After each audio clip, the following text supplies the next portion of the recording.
After a little more than 2 years of war, all 20 of the final remaining hostages taken by Hamas during the October 7th terrorist attack are back on Israeli soil. You can see the convoy there driving the hostages back from Gaza and into Israel. They were welcomed back by celebrations on the side of the road. The hostages were taken to be checked out, where many of their family members caught a glimpse of their loved ones for the first time in 2 years.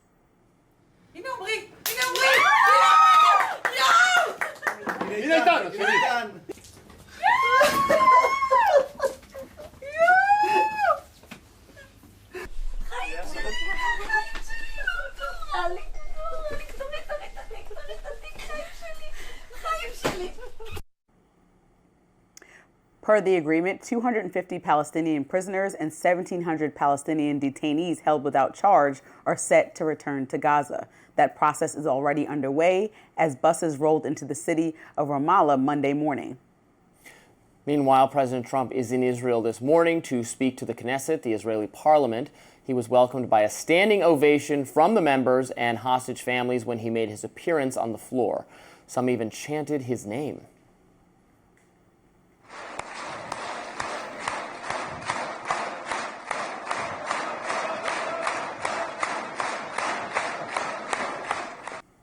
Israeli Prime Minister Benjamin Netanyahu also nominated the president for Israel's highest civilian honor and once again called for him to receive the Nobel Peace Prize. As for Trump, here's what he had to say to the Knesset.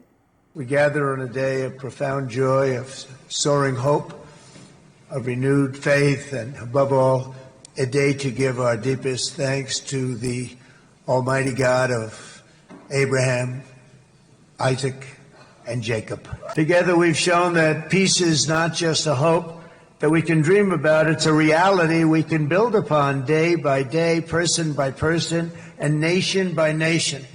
And because of that, the Middle East is finally ready to embrace its extraordinary potential. Like the USA right now, it will be the golden age of Israel and the golden age of the Middle East. During his speech, 2 Israeli lawmakers were escorted out for displaying signs that read, quote, "Recognize Palestine." Take a look. Please expel this Knesset member. Please expel this Knesset member. Expel Knesset member Kasif out of the hall. Please expel him immediately.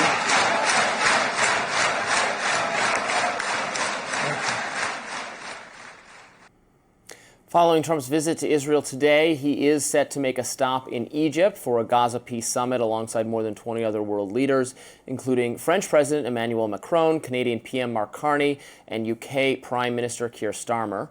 Noticeably absent from that list is any delegation from Israel. Now, of course, this is just fantastic news. Right. This is a day, it's been 2 years. Probably many people lost hope that this was ever even going to take place. Up until very recently, it seemed like no progress was being made to free the remaining hostages. So that this was able to be accomplished is just wonderful. And I think that there's no way around it, that Trump deserves tremendous credit for the role he played, and others, and other negotiators from Qatar, Egypt, and everywhere else. There have been fragile and tenuous peace deals or ceasefires in the past that have fizzled, and more violence has resulted. So by no means should we think that peace is some kind of guarantee. But I love to hear our leaders, President Trump, talking about peace in such terms as the goal we are all trying to work toward. And this really is just an optimistic and hope-filled moment, and I hope something lasting is achieved because of it. And I give, again, full credit to President Trump for it. Agreed. Kudos to President Trump. I think this was a beautiful thing to see, especially because I know that the families of the hostages, through much reporting, has wanted this war to end. I know that Palestinians have wanted this war to end. So a lot of people outside of the decision makers who actually just live the lives in both the Palestinian territory and Israel were like, please bring our families home. We don't want to see any of this happening after 2 years. So to watch those families get reunited and to see innocent Palestinians be let go to return back to what is much of rubble, but at least return to try to find their family members, is a good start. I know this was day one or phase one of a 20-point plan that they're supposed to come up with. Like you said, they're meeting in Egypt later today to have a conversation with all the stakeholders about what's next. And I think we have to remember that that's a key point of this, because this is a day for celebration. We see the split screen that was, I spoke to you last week about how impactful it was to see people across the world celebrating, but then also Palestinians at the same time celebrating as Israelis. But now we need to think about what the next steps look like. How do we make sure that some of the ideas that were pushed forth and made public in President Trump's future for this area and this region are actually followed through with? Seen through. And how do we make sure that there are on no side there's anyone who steps outside of that, and what the repercussions will be for stepping outside of that? Because this territory has been in disarray and fighting for years beyond our lifetimes. And so we kind of want to make sure that there is a succinct way forward that is lasting peace, because President Trump did do a good job getting this conversation started. He deserves the applause. But I think also with people in the audience, like you said, that got escorted out saying recognize Palestinian territory. I mean, around the world, leaders have said that maybe that is a long-term solution to figure out, and not as an answer to Hamas and its terrible attacks on October 7th, but as a long-term lasting solution for that region with Hamas not in power. Yeah, Gaza has been leveled. You see the video footage. It looks like there's not a building left standing. It's going to all have to be rebuilt. That's going to take time. Where are these people going to live? How are they going to be fed and clothed in the meantime?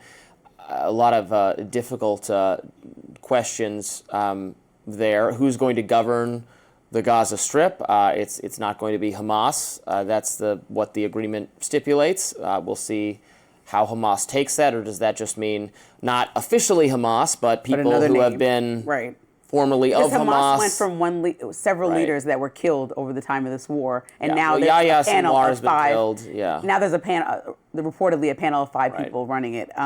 But there's still some friction. So the defense minister of Israel, named Israel Katz, said on Sunday that he actually wants to continue, because I think they've only blown up about a third of the tunnels underground that were created by Hamas, that he wants to get rid of all of those. So that still would mean more destruction. So I hope there's a different conversation when President Trump goes to Egypt today to figure out a way forward, rather than destroying even more area in the Gaza Strip, and because I just don't know how. Like, it's already, like you said, we saw the pictures. It's leveled. How do you rebuild if they're still blowing up? And so to hear statements like that on Sunday, on the heels of this happening today, it just causes questions to arise. And so I'd like to hear more about how. Well, and things are still being blown up during their withdrawal. There was some reporting from Drop Site News I saw this morning that they hit a sewage treatment, some kind of facility on the way out, and the IDF basically said, oh, yeah, we're looking into why that was done. And so it was still a little more destructive. But don't want to mar the good news. It is good news.